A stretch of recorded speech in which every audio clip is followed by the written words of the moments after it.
আসসালামু আলাইকুম ওয়া রাহমাতুল্লাহ। আশা করি বন্ধুরা সবাই ভালো আছেন। আপনাদের উদ্দেশ্যে কয়েকটি কথা বলবো। ভাইয়েরা আমার, আমরা যে এই দুনিয়াতে বাস করতেছি, এটা মহান আল্লাহ তাআলার নিয়ামত। আমরা তার অনেক নিয়ামত আমরা ভোগ করতেছি। এমনকি আমাদের যে শরীরটা, পূর্ণাঙ্গ দেহটা, এটাও একটা নিয়ামত, আল্লাহর দেওয়া নিয়ামত। আল্লাহর হুকুম ছাড়া আমরা এই হাতটাও লড়াইতে পারবো না, চক্ষু দিয়ে দেখতে পারবো না। শ্বাস বাইর হলে আবার ভিতরে আল্লাহর হুকুমেই ঢোকে, কিন্তু এটা আমরা বুঝি না।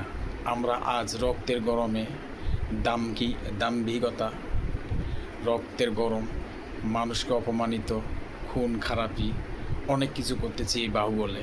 এই বাহুবলে একদিন থাকবে না বন্ধুরা, একদিন শেষ হয়ে যাবে।